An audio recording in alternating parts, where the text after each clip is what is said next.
Hola, bienvenidos a un episodio más de nuestro podcast Novitas. Innovación, ideas, desarrollo, historia, progreso, ingenierías, mejora continua, sostenibilidad, academia, sociedad, Novitas. Producido por el Semillero CIMA de la Universidad de San Buenaventura, Medellín. Comunidad bonaventuriana, bienvenidos a este podcast Novitas, adscrito a la Facultad de Ingeniería, el programa de Ingeniería Industrial. Docente John Zuleta, del programa de Ingeniería Industrial, USBM. Bueno, el día de hoy tenemos un invitado muy especial, Luis Antonio Pérez Castro, digámoslo que muy cercano, no solamente a la familia bonaventuriana, sino a título personal. Y hoy vamos a tocar un tema muy relevante, creo que de contexto, que nunca pierde vigencia, y es el tema de crecimiento organizacional o empresarial. Y en ese tema del crecimiento, pues digámoslo, empezamos a tener una serie de contextos o de necesidades o dolores que nos llevan a siempre crecer. Digamos que el crecimiento siempre está creciendo, siempre está en el marco del crecimiento. Pero no solamente es entender, venga, ¿qué es crecer? Sino que hay muchos aspectos. ¿Yo qué puedo crecer? En lo intelectual, puedo crecer en lo sociotécnico, en el modelo empresarial, puedo crecer administrativa, financiera, tecnológicamente. Entonces demos la bienvenida a don Luis. Muchas gracias por la invitación, don Luis. Muchas gracias, Jota, por esta invitación, y pues trataré de expresar mis experiencias y a través de estos ya cerca de 52 años de vida profesional 52 como ingeniero, y digamos que uno de los gustos y las satisfacciones es poder compartir con todas las personas esas experiencias que han sido un privilegio. Nada, digamos, que nos merecemos, y la vida nos ha puesto en situaciones que nos ha permitido aprender, y tenemos una deuda de devolverlo a otras personas. Muchas gracias, don Luis. Bueno, don Luis, empecemos. ¿Quién es Luis Pérez? O sea, título, carrera, ¿por qué estudió ingeniería química? ¿Cómo llega a la organización Corona? Perfecto, muchas gracias. Digamos que cuando yo estudié en la Bolivariana desde segundo de primaria hasta que terminé ingeniería química, pero cuando estaba terminando bachillerato tenía la necesidad de definir alguna cosa que era mi vocación profesional. Digamos que marcaron mucho algunos profesores que en quinto y sexto de bachillerato eran personas que estaban terminando ingeniería eléctrica o ingeniería química o ingeniería mecánica. Y eso pues nos generaba una influencia en el grupo que estábamos terminando bachillerato. Entonces, digamos que con esa influencia tomé la decisión de ir hacia ingeniería química. No sabía qué era ingeniería química realmente, pues, pero el título y algunas cosas me llamaron la atención. Empecé a trabajar como estudiante de ingeniería química, en trabajar en cómo hacer algunas cosas de crecimiento personal. Okay. Entonces, no solo pues la técnica, sino participando en algunos grupos de seminarios, de algunas otras cosas. Y terminé ingeniería química y me vinculé con la organización Corona en una de las plantas como ingeniero de turno. Ingeniero de turno. Sí, y digamos que ahí empecé ese proceso de aprendizaje, de ir a la realidad. Después, ya estando en el proceso de capacitación y crecimiento, la organización promovió un intercambio con una universidad de España que se llama la Universidad Jaime I, que inicialmente estaba en Valencia, España, y que generó un proceso de entender de la ingeniería química la parte de geología y cerámica de tipo industrial.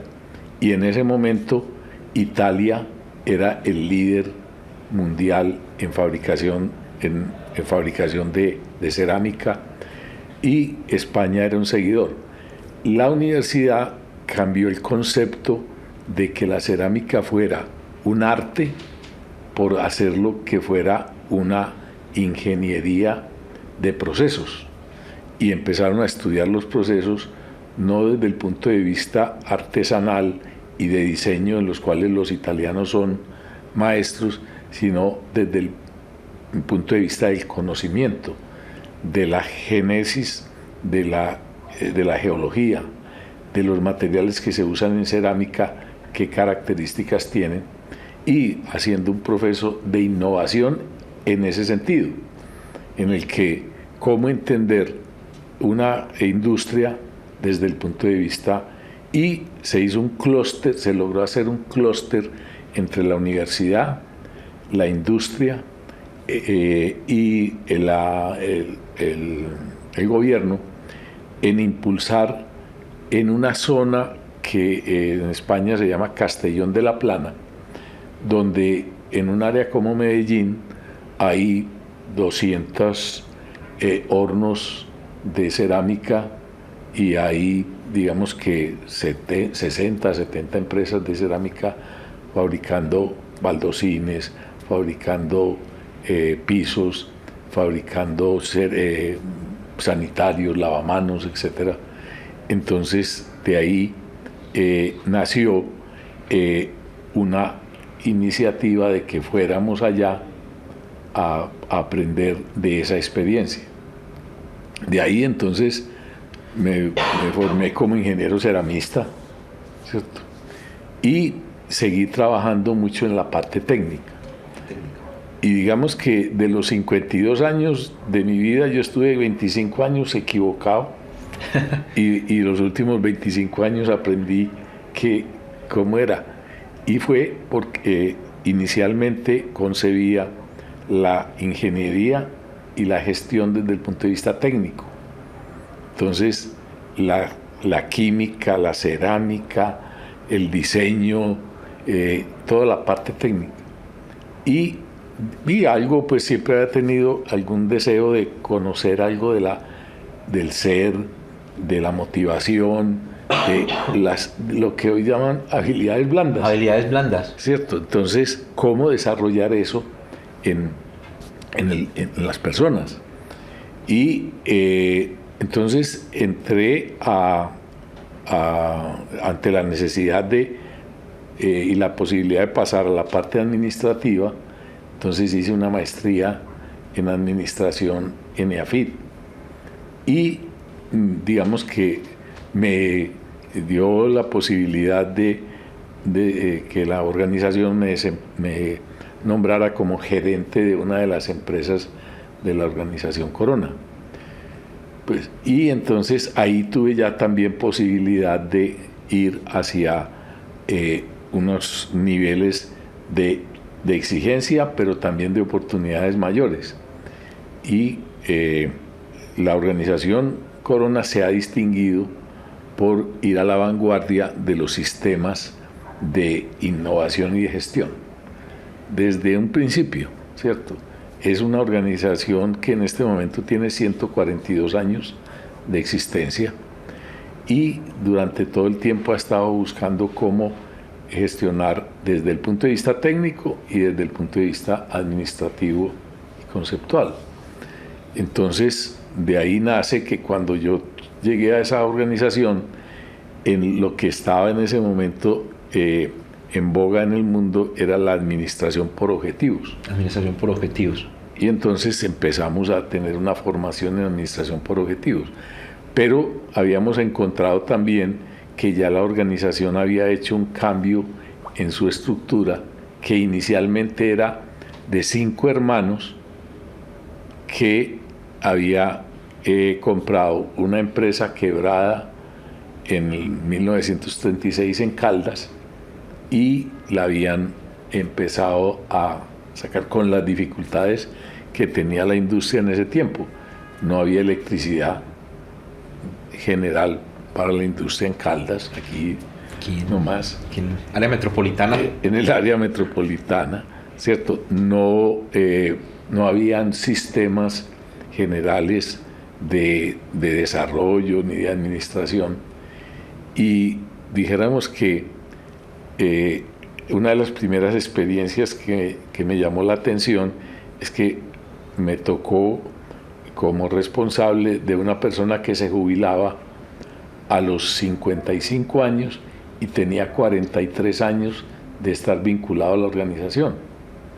Y entonces dicen, pero ¿qué es eso tan raro?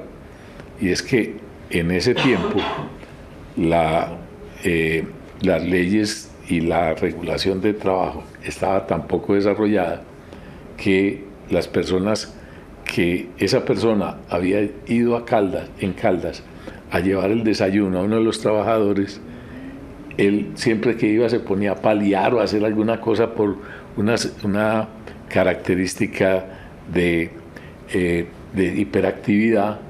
Y entonces le dijeron, ¿usted que es tan activo quiere quedarse trabajando? Y entonces le dijeron, sí, entonces listo, empiece. Quede trabajando. Y entonces los portacomidas los devolvió con un compañero y se fue. Y siguió. Y entonces empezó a los 12 años a trabajar en la organización Corona.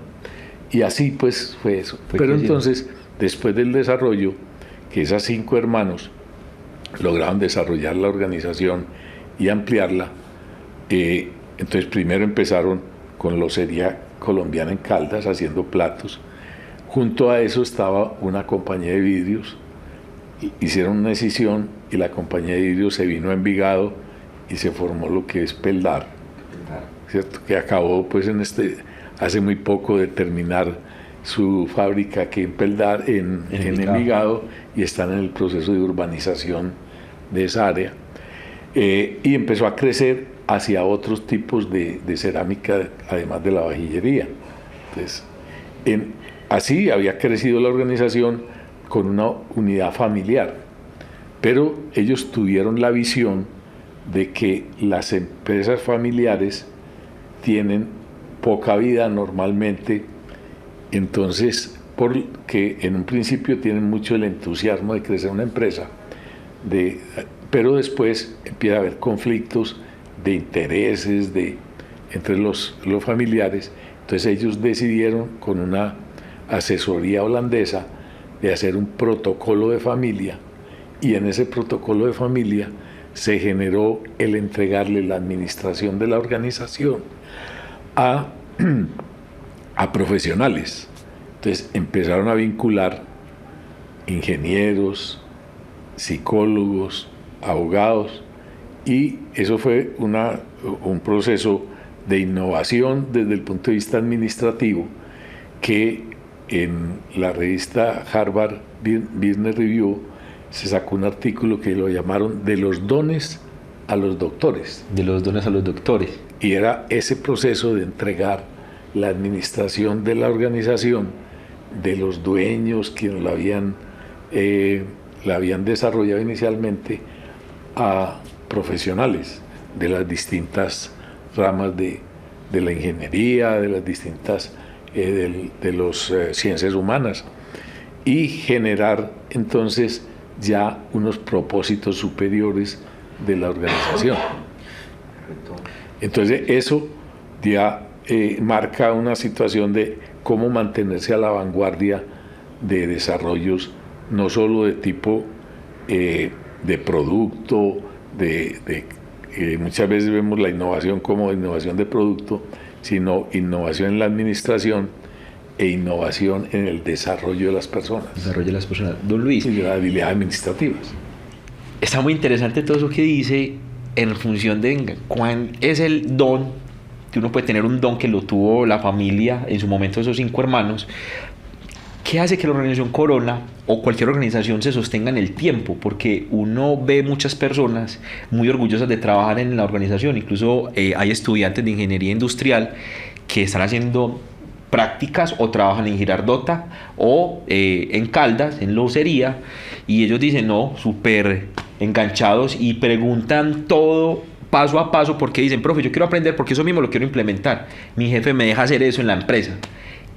¿Qué característica tiene la organización Corona que las demás organizaciones y uno como estudiante o como docente debe relegarle a esas personas a las que uno les está enseñando, porque mantener ese espíritu después de 142 años y que uno pueda ver estudiantes de 20, 21 años diciendo, eso yo lo puedo implementar allá porque me dejan. No se ha perdido ese espíritu innovador. ¿Cómo se logra sostener eso, don Luis? Digamos que a través de todo el tiempo, las experiencias, que no todas han sido buenas, Sí. ¿cierto? Como unas buenas, unas excelentes, otras no tan buenas, y también situaciones de frustración y fracaso, o no digamos fracaso, sino oportunidades de aprendizaje. Se ha ido generando un ADN en la organización, y ese ADN yo lo identifico como autonomía. Autonomía. Y autonomía quiere decir que las personas hacen las cosas primero porque saben, y saben porque yo los he capacitado, o la organización los ha capacitado, la universidad los ha capacitado, ¿cierto? Entonces, pues las personas hacen porque saben. Pues segundo, porque quieren, porque están motivados, porque tienen un propósito superior, tanto de vida y de contribución a la organización. Y ahí hay un concepto de Richard Barner que es muy importante, y es el nivel de conciencia de las personas y el nivel de conciencia de las organizaciones. Y las organizaciones tienen un perfil de nivel de conciencia de 7 niveles, desde el nivel de higiénico hasta un nivel superior de trabajar por los demás, por un gran propósito, por un nivel Trabajar en importante, sinergia. en sinergia. Y desde el punto de vista personal exactamente lo mismo. Entonces, la autonomía quiere decir que sé lo que hago porque estoy capacitado, que quiero hacerlo porque estoy motivado, y que puedo hacerlo porque me autorizan. Entonces necesito, Luis, en ese orden de ideas, tener un entorno, necesito tener motivación interna y motivación externa. Un ambiente que favorezca eso. Un ambiente. ¿Cierto? Porque, digamos que no tener aversión al error, esa es una de las características del ADN. Del ADN. Si usted tiene aversión al error, no hace las cosas porque le da miedo equivocarse. Siente que lo juzga. Pero cuando usted es capaz de no juzgar, sino indagar cuáles son las causas que tiene, y no tiene un tipo de pensamiento de resultado, sino un tipo de pensamiento de proceso que lo lleve al resultado, enfoca las cosas de forma muy diferente. Porque el problema de que tiene un tipo de pensamiento R de resultado es que es cortoplacista. Lo que no sirve ya, no me sirve. Y todo no puede ser ya. El problema... Yo quiero una hamburguesa ya, en un segundo, ya, no puedo. Ya, no. Pues uno tiene que entender que los problemas tienen diferentes procesos de desarrollo y procesos de solución, ¿cierto? Y que usted no puede mezclar todo. Entonces, una cosa es el tipo de pensamiento. Las personas que tienen tipo de pensamiento sobre el resultado presionan el resultado y no el proceso. Entonces no son sostenibles, tienen resultado porque la gente les coge miedo, o porque tiene un reto porque va a ganar tanta plata. Pero cuando ya no puede ganar tanta plata, ya perdió el sentido. Entonces, el proceso, realmente lo que construye conocimiento es analizar y generar mejoras sobre el proceso para obtener un buen resultado. Y eso es lo que sostiene el crecimiento. Y eso es lo que sostiene el crecimiento. El crecimiento. ¿Cierto? Si no, eso es flor de un día. Usted lo tiene hoy y mañana. Flor de un día. Si es un deportista, usted trabaja sobre el resultado. Hoy se dopa, así mañana enferme. A usted no le importa nada, pero Sí. me voy a ganar la carrera de hoy. Sí. ¿Cierto? Pero ¿con qué moral? ¿Con qué desarrollo personal y con qué análisis de crecimiento lo hace? Entonces, es en cierta forma la clave del tipo de pensamiento. Un pensamiento de proceso orientado hacia el resultado, le permite a uno tener procesos de desarrollo en los distintos tipos de problemas, ¿cierto? Hay problemas que son caóticos, los problemas caóticos hay que resolverlos ya, ¿cierto? Se está derramando un tanque, hay que taparlo. Usted no puede poner a estudiar. No espera. Sí, no, eso hay que taparlo ya, ¿cierto? Usted tiene una máquina barata, tiene que ponerla a trabajar ya. Sí. Pero el mejoramiento de la máquina, eso le da una oportunidad de pensar cómo puedo evitar que eso pase. Sí. Y ahí se genera una innovación que puede que no sea innovación para el mundo, pero para uno sí, porque era algo que no conocía, que no sabía. Solucionar algo. Y empieza, ¿cierto?, a hacer una cadena y tiene problemas que resuelve ya, problemas que resuelve a mediano plazo, problemas que resuelve a plazo más largo y problemas de largo alcance, ¿cierto? Pero digamos que cada uno tiene su método, cada uno tiene su forma de hacerlo y de hacerle seguimiento. Qué interesante eso, don Luis. Le hago una pregunta. De esas que uno dice, venga, estos son consejos de vida o consejos para trabajar bien o para que me vaya bien en el trabajo. Y uno dice, venga, yo puedo equivocarme. Sí, nadie está excepto de equivocarse. Pero, ¿qué consejos o teniendo en cuenta éxitos y fracasos le daría usted a los estudiantes o a aquellos egresados que están empezando ese proceso profesional, que están aspirando a entrar a una organización o que quizás también están buscando emprender su propio negocio? Porque al final de cuentas ese espíritu de mejorar, ese espíritu y esa motivación interna, eso va muy relacionado con el espíritu innovador y con el espíritu de crecimiento. ¿Qué consejo les daría para ese crecimiento profesional, personal, académico, también intelectual, cultural? Entendiendo que no solamente yo aprendo habilidades duras, sino que también aprendo habilidades blandas, porque, como lo decía usted bien, don Luis, en la organización Corona, dijeron, venga, en Italia, en España, están los líderes en cerámica y en diseño, tenemos que ir a aprender de ellos. O sea, es decir, aceptar que uno no es el mejor, pero entender que también uno tiene grandes potenciales. ¿Qué consejo les daría a los estudiantes egresados, a la comunidad bonaventuriana? En cierta forma, lo que estábamos conversando ahora, y es los profesionales, los procesos en la vida se hacen sin prisa, pero sin pausa. Es decir, sin pausa, aprendiendo del día a día.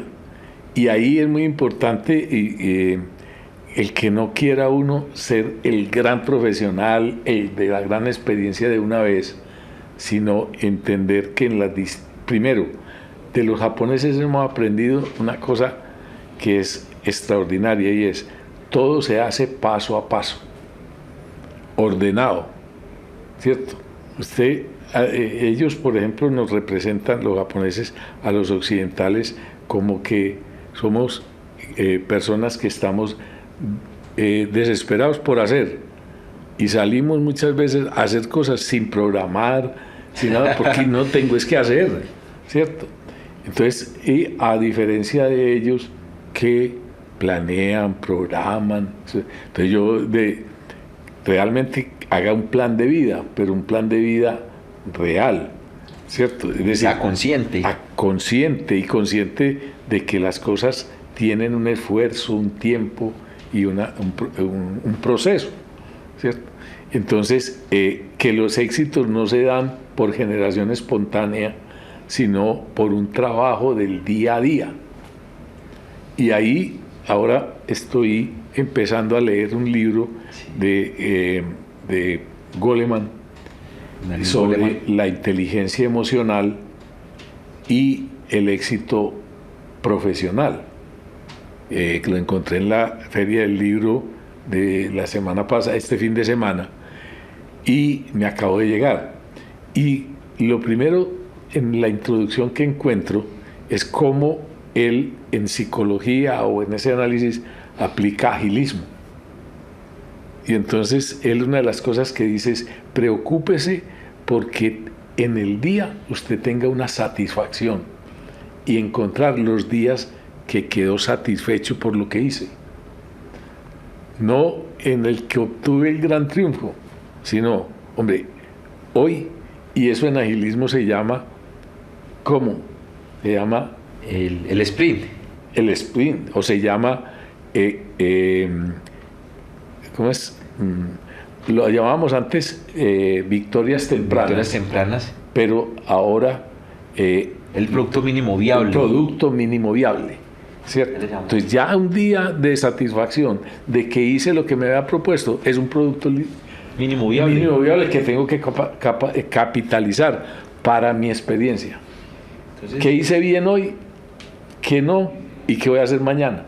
Y entramos en el proceso de mejoramiento continuo.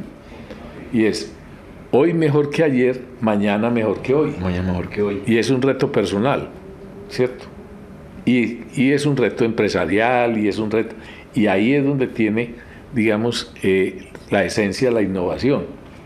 Porque si yo no tengo una fuerza interna de hacerlo mejor, ¿para qué voy a innovar? ¿Cierto?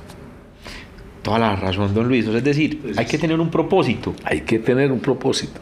Y entender también, en este sentido, que la innovación la hemos mitificado mucho, en el sentido que es la más bonita, es la que más wow genera. La innovación es resultado de un proceso de mejora, de motivación, de propósito, de investigación, de trabajo y disciplina, que no necesariamente se ve en el corto plazo. O sea, es decir, hay innovaciones, y uno pudiese decir que la innovación la pudiéramos homologar con palabras como cambio continuo, mejora continua, transición o transformación y digamos que esto es lo que sostiene realmente un resultado, que es lo que siempre pensamos que debemos sostener, resultados, pero que no se caigan solos. Y en ese orden de ideas, don Luis, teniendo en cuenta ese cambio y esos consejos que usted nos da, ¿usted cómo podría resumir la gestión que usted ha tenido en función de ese desarrollo sociotécnico, tanto desde lo personal como desde lo técnico? ¿Cómo la pudiese resumir, don Luis, usted en una frase que nos quede a nosotros en este podcast Novitas, que viene del latín novedad? Realmente, para mí es mantener siempre una dinámica, una tensión dinámica. Tensión dinámica. Tensión dinámica entre el objetivo y mi situación hoy. Okay. Y para mí siempre hay una situación que me dice estar aquí y ahora, y es de dónde vengo, dónde estoy y para dónde voy. ¿Para dónde voy? Si yo en cualquier conversación con cualquier persona, en un proyecto, en cualquier propósito, lo primero que pregunto es ¿de dónde venimos? Listo. ¿A dónde estamos? ¿Y para dónde vamos? Si usted tiene esos tres, sabe, fresco que se viene. Si no tiene eso, preocúpese, hermano, porque hay otro que ya lo está haciendo por usted o está perdido. Se puede perder, ¿cierto? El que no sabe para dónde va, a cualquier parte llega. A cualquier parte llega. Y el que no sabe de dónde viene, repite los errores y no aprende. Está consumido a repetir su historia. Está consumido. Sea buena o mala, la repite. Esa es. Esa es la forma. Entonces, dijéramos que en la vida, pero también hay cosas que lo despiertan a uno, sí. ¿Cierto? Y ahora me preguntabas de la organización, y hubo digamos que del año 36 hasta el año 94, la organización tuvo un crecimiento exponencial y muy positivo. Pero en el año 94 llegó una época de cambio, en un cambio de época, y una apertura de importaciones en Colombia, un mercado abierto. Habíamos sido muy exitosos en un mercado cerrado, donde la negociación se hacía de negocio a negocio. Business to business. Business to business, B2B. B2B. ¿Cierto? Hombre, yo como dueño de una empresa y en un mercado cerrado, voy a papá gobierno y le digo, me está entrando una importación de tela, ¿cierto?, que está llegando más barato que la mía. Ellos van a acabar con mi industria. Póngale un arancel y así me protege y listo, ¿cierto? Pero ¿qué pasa con esa situación? Que me quitaron mi sentido de competencia. Entonces yo, digamos, pongo el precio, entonces invierto la ecuación. Y ¿cuánto me cuesta? ¿Cuánto me quiero ganar? Y ese es el precio que yo pongo. Y si no quiere comprar eso, no hay más. Si compra eso o no lo compra. Hay que comprarlo. Hay que comprarlo. Y así empezó el ensamble de carros aquí en Colombia, ¿cierto? Usted tenía que, se demoraba 6 meses para que le recibieran para obtener un carro Renault 4, que era lo de la época. Y eso, hay color rojo, si quiere. Si no, no hay durante los próximos 3 meses, porque ahora estamos produciendo los carros rojos. Y entonces, pero ¿qué generó eso? Una innovación a cómo somos más ágiles y cómo ofrecemos el rojo, el blanco, el negro, los otros. Entonces hay que cambiar. Entonces, esa situación de que se abriera la importación nos puso en una situación de reto grande. Y entonces, ¿van a entrar los otros? Sí. ¿Y qué hacemos? Pues una cosa es disminuir, ¿cierto? No, entonces, si yo tenía el 90% del mercado y ahora llega y me quitan el 20% y me quedo con el 70% o me quitan el 50%, ¿qué hago? No, saco la gente y reduzco la fábrica. Y no, vamos a buscar afuera, a ver qué vamos a hacer afuera. Somos competitivos y vamos a ver. Entonces, si Colombia se abrió, los otros países también, entonces vamos a buscar allá. Entonces, ¿cómo podemos entender los mercados externos, cuál es? Y viene todo un proceso de análisis estratégico de dónde tenemos posibilidades y dónde ser.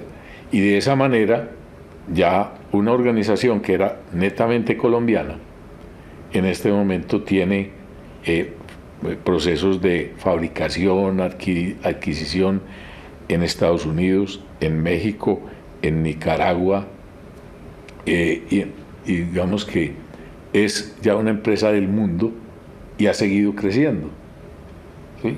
O sea que con un propósito superior tanto de desarrollo de las personas como desarrollo de la organización, está en constante innovación hacia qué productos, qué países, qué mercados y cómo hacemos que seamos competitivos en otras partes, desarrollando habilidades, desarrollando competencias que necesitemos desarrollar, ¿cierto? Y eso crece a las personas, crece el negocio y crece el conocimiento general también del país. Totalmente, don Luis. Bueno, ya cerrando acá nuestro podcast, don Luis, siempre agradecerle por ese espacio y atender nuestra invitación.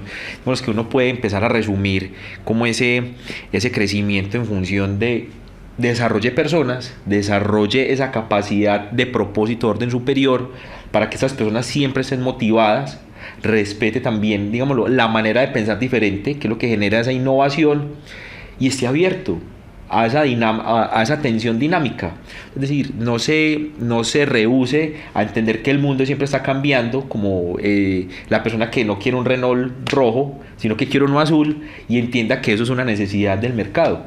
Y entendiendo esas necesidades, pues empieza esa visión de crecimiento, donde yo veo más oportunidades que fracasos, o que el papá Estado siempre me esté subsidiando porque yo no soy capaz de cambiar. Entonces, digamos, lo que don Luis nos deja unos grandes mensajes, unos grandes consejos, y también agradecerles a ustedes, comunidad bonaventuriana, por este espacio en este podcast Novitas. Recordarles que nos pueden seguir en nuestra página web USB Med, nos pueden seguir en USB Med Industrial, Ingeniería Industrial, y nuestra página web.